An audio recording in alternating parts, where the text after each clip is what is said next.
Pernahkah merasa terus kembali pada pola yang menyakitkan, meski tahu ada pilihan yang lebih baik? Bukan karena kamu bodoh atau lemah, tapi karena sistem saraf kita dirancang untuk memilih yang familiar, bukan yang terbaik. Dalam video ini, kita akan membahas 5 alasan kenapa kita sering terjebak di neraka yang kita kenal dan takut melangkah ke surga yang belum kita pahami. Nomor 1. Otak memilih aman, bukan bahagia. Sistem saraf kita diprogram untuk mendeteksi ancaman, dan dalam logika otak bawah sadar, hal-hal yang tidak dikenal dianggap bahaya, meski sebenarnya baik. Akibatnya, meski kita tahu ada pilihan yang lebih sehat, kita justru kembali ke pola lama yang sudah dikenali otak. Bukan karena itu menyenangkan, tapi karena itu terasa aman. Neraka yang familiar terasa lebih nyaman daripada surga yang asing. Nomor 2. Trauma menciptakan kenyamanan palsu. Jika kamu tumbuh dalam lingkungan yang penuh stres dan kekacauan, tubuhmu belajar bahwa itu adalah hal yang normal. Ketika kedamaian datang, sistem sarafmu merasa bingung, bahkan curiga.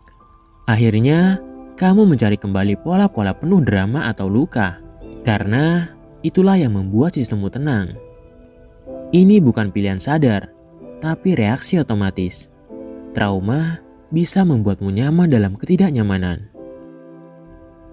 Nomor 3. Pola lama terasa seperti rumah. Manusia terbiasa dengan pola, dan pola yang diulang terus-menerus akan membentuk jalur saraf yang kuat di otak.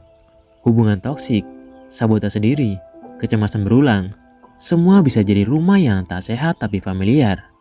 Dan ketika kita mencoba keluar, rasanya seperti kehilangan identitas. Karena kita tidak hanya meninggalkan keadaan, kita meninggalkan versi lama dari diri kita sendiri.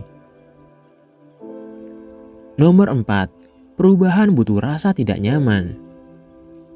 Paradoksnya, untuk menciptakan hidup yang lebih baik, kita harus tahan terhadap rasa tidak nyaman yang sehat. Ketenangan, cinta yang stabil, atau batasan yang sehat bisa terasa aneh pada awalnya. Sistem saraf kita butuh waktu untuk menyesuaikan diri dengan surga yang belum dikenal. Tapi hanya dengan melewati ketidaknyamanan awal itulah, kita bisa membentuk kenyamanan yang baru yang lebih sehat. Nomor 5. Kesadaran adalah kunci rewiring. Berita baiknya, pola bisa diubah. Dengan kesadaran, kita bisa memetakan ulang sistem saraf. Setiap kali kita memilih yang sehat meski terasa asing, kita membentuk jalur baru dalam otak. Konsistensi, dukungan, dan keberanian kecil setiap hari bisa menggeser kita dari neraka familiar menuju surga yang layak kita huni. Tubuhmu mungkin ingin kembali ke zona nyaman yang menyakitkan, tapi kamu bisa latih dirimu untuk tinggal di tempat yang mencintaimu. Pelan-pelan, surga yang dulunya asing akan menjadi rumah, dan kamu pantas tinggal di sana.